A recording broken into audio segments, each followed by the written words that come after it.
नमस्ते फ्रेंड्स, मैं खुशबू मिश्रा स्वागत करती हूं अपने चैनल खुशबू मिश्रा ब्लॉग में। कैसे हैं आप सब? मुझे कमेंट में ओम नमो भगवते वासुदेवाय ज़रूर लिखिएगा। और आज इस वीडियो में जानेंगे पुत्रदा एकादशी कब है। एकादशी के दिन हमें कौन से काम करने चाहिए, कौन से काम हैं जो नहीं करने चाहिए, पारण का शुभ मुहूर्त कब है, नहाए खाए कब है। बहुत सारी जानकारी आपको इस वीडियो में मिलेगी। इससे पहले अगर आपने मेरे चैनल को सब्सक्राइब नहीं किया है तो इसे सब्सक्राइब कर लें, बेल आइकन को ज़रूर प्रेस करें जिससे वीडियो की नोटिफिकेशन आप लोग के पास सबसे पहले पहुँचे।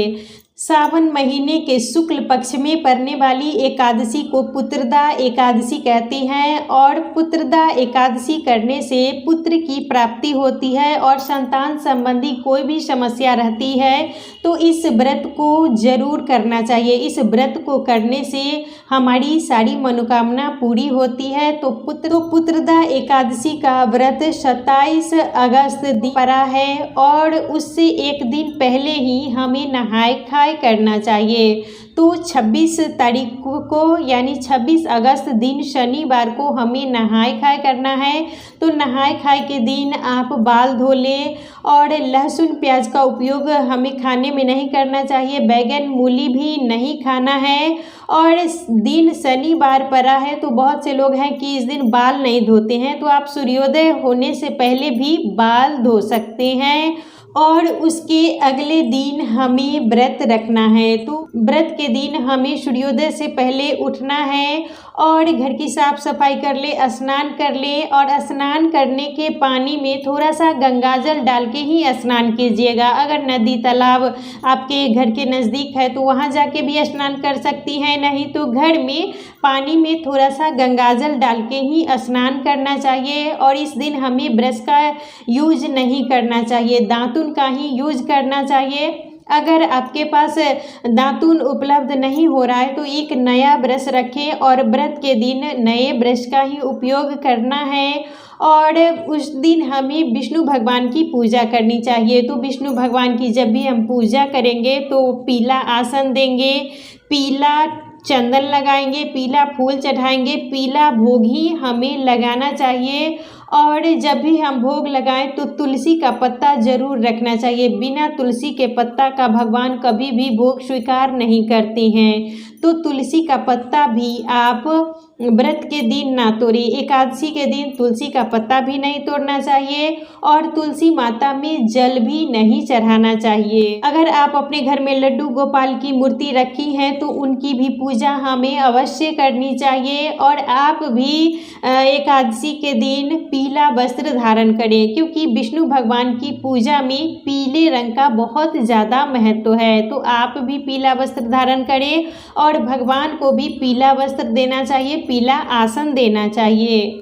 और पूजा के बाद हमें कथा जरूर सुननी चाहिए। कथा सुनने से ही पूजा का संपूर्ण लाभ मिलता है। और व्रत के दिन हमें किसी की बुराई, निंदा, चुगली, अपमान ये सब नहीं करना चाहिए। और दिन में सोना भी नहीं चाहिए। अगर हम एकादशी के दिन में सोते हैं तो व्रत का संपूर्ण लाभ तिरजटा नाम की राक्षसी को मिल जाता है। इसीलिए व्रत में कभी भी हमें दिन में नहीं सोना चाहिए। रात में आप सो सकते हैं लेकिन दिन के समय हमें नहीं सोना चाहिए। और शाम होने से पहले ही आप फलाहार कर ले और उसके अगले दिन हमें पारण करना है। तो पारण के दिन भी हमें सूर्योदय से पहले उठना है और स्नान वगैरह करके हमें पूजा कर लेनी चाहिए। पारण के दिन हमें दान जरूर करना चाहिए। दान में आप आटा, दाल, नमक, आलू, पैसा ये सब दान कर सकती हैं।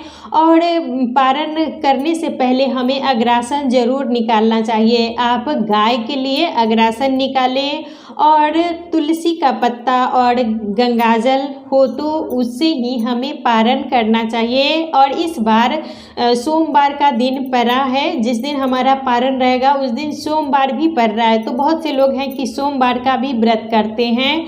तो पहले आप पारण कर लीजिएगा, उसी के बाद ही हमें अगला व्रत रखना है। तो तुलसी का पत्ता और गंगाजल से आप पारण कर ले और उसके बाद ही हमें दूसरा व्रत रखना चाहिए। एकादशी के दिन कभी भी भगवान को अन्न का भोग हमें नहीं लगाना चाहिए और अक्षत भी भगवान को हमें नहीं चढ़ाना चाहिए और किसी भी देवी देवता भगवान को उस दिन अक्षत नहीं चढ़ाना चाहिए क्योंकि सब लोग एकादशी का व्रत रखते हैं और तुलसी माता में जल नहीं चढ़ाना है और तुलसी का पत्ता भी एकादशी के दिन नहीं तोड़ना चाहिए क्योंकि तुलसी माता भी व्रत रखती हैं विष्णु भगवान के लिए। तो आप शाम के टाइम में दीपक जलाएं, लेकिन उस दिन हमें जल नहीं देना है और पत्ता भी नहीं तोड़ना चाहिए। एकादशी के दिन जो लोग व्रत नहीं भी करते हैं उन्हें चावल का सेवन नहीं करना चाहिए और आप मतलब लहसुन प्याज का उपयोग ना करें। शुद्ध सात्विक भोजन से ही हमें पारण करना चाहिए।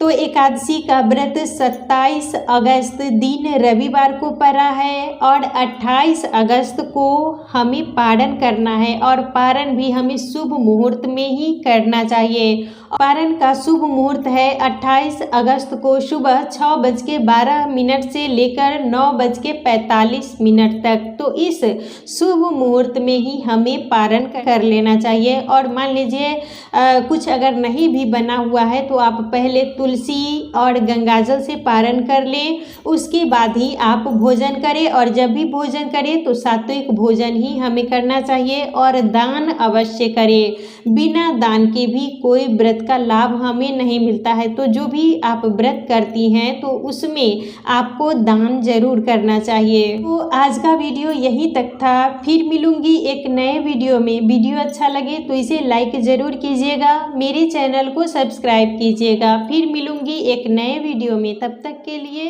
नमस्कार।